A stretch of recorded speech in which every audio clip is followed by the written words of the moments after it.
स्वतंत्र भारत का वो दौर जिसमें संविधान होने के बावजूद लोकतंत्र का बहिष्कार किया गया। जी हाँ, ये बात है सन 1975 की आपातकाल। मैं हूं कृष्णा मुखर्जी और आप देख रहे हैं देश दुनिया के सामाजिक किस्से।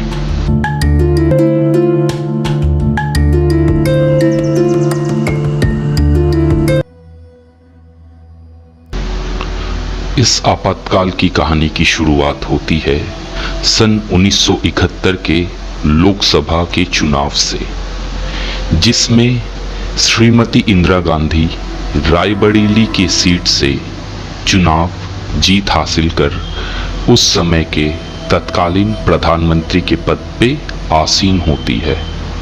परंतु उसी पद पे विपक्ष के तौर पर राजनारायण, जो ज्वाइंट सोशलिस्ट पार्टी के थे, उन्होंने इंदिरा गांधी पर गलत तरीके से सरकारी मशीनरी का दुरुपयोग का आरोप लगाया, जिसमें इलाहाबाद हाई कोर्ट ने इस केस की सुनवाई करते हुए इंदिरा गांधी के चुनावी जीत को खारिज कर देती है और साथ ही साथ ये कहती है कि इंदिरा गांधी अगले 6 साल तक कोई भी चुनाव लड़ नहीं पाएंगी।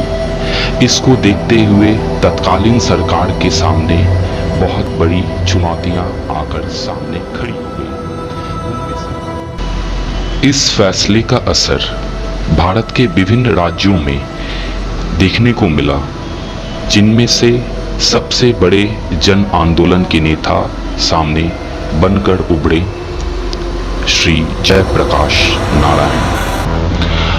उनके मुख्य मुद्दे में ये शामिल था कि तत्कालीन सरकार जो भ्रष्ट नीतियों पे चुनाव लड़कर राजनीति के मुकाम पे बैठी है, वो भारतीय संविधानिक के तहत अनुचित है।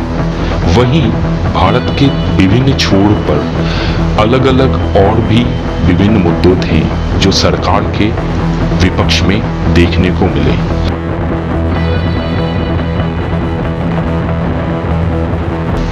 और इन्हीं सभी मुद्दों पर विपक्ष के कई बड़े नेता, जिनमें जयप्रकाश नारायण, लालकृष्ण आडवाणी और मोरारजी देसाई, इन सभी ने जन आंदोलन की अगुवाई की। इसको देखते हुए भारत सरकार उस समय आंतरिक गड़बड़ी ना फैले, इसके लिए उन्होंने ये निर्णय लिया कि भारत में आपातकाल की घोषणा की जाए। परंतु इस आपातकाल को घोषित करने के लिए सिर्फ यही एकमात्र कारण नहीं था। इसके पृष्ठभूमि में एक और सबसे बड़ा प्रमुख कारण है, वो था एक मुकदमा जो इलाहाबाद हाई कोर्ट में फाइल की गई थी राजनारायण के द्वारा। ये वही राजनारायण है जिनके बारे में मैंने आपको बताया कि ये रायबरेली की सीट से जीत हासिल कर नहीं पाए। इस फैसले की सुनवाई इलाहाबाद हाई कोर्ट में जस्टिस जगमोहन लाल सिन्हा के बेंच में की गई। उन्होंने ये माना कि ये चुनाव में धांधली तथा भ्रष्टाचारी का आरोप सिद्ध जो किया जा रहा है वो प्रामाणिक हो रही है। परंतु इन फैसले को लेकर तत्कालीन इंदिरा गांधी की सरकार सर्वोच्च न्यायालय में दाखिल करती है। सर्वोच्च न्यायालय इलाहाबाद हाई कोर्ट के फैसले को पलटती तो है, लेकिन साथ ही साथ इस बात का भी फैसला सुनाती है कि श्रीमती इंदिरा गांधी अपने पद पे बनी रह सकती हैं, परंतु वो संसदीय किसी भी कार्य में न भाग ले सकती हैं, न उसमें वोट दे सकती हैं। इसको देखते हुए कांग्रेस के वरिष्ठ नेता डी.के. बलवा वो इंदिरा गांधी को ये सुझाव देते हैं कि आप प्रधानमंत्री के पद को त्याग कर पार्टी की अध्यक्ष बनी रहें तब तक जब तक ये मुद्दा ठंडा नहीं पड़ता है। परंतु इंदिरा गांधी और संजय गांधी ये चाहते थे कि वो पद पर बने रहे तथा अगर पद को त्याग वे उस समय देते हैं तो शायद पार्टी में विच्छेद की भी संभावना भविष्य में देखने को मिल सकती है। इसी दौरान इंदिरा गांधी तत्कालीन राष्ट्रपति डॉक्टर फखरुद्दीन अली अहमद को ये सूचना पहुंचाती है पत्र के द्वारा कि भारत में सामाजिक तथा आर्थिक मुद्दों पर आपातकाल लगाने की जरूरत आन पड़ी है।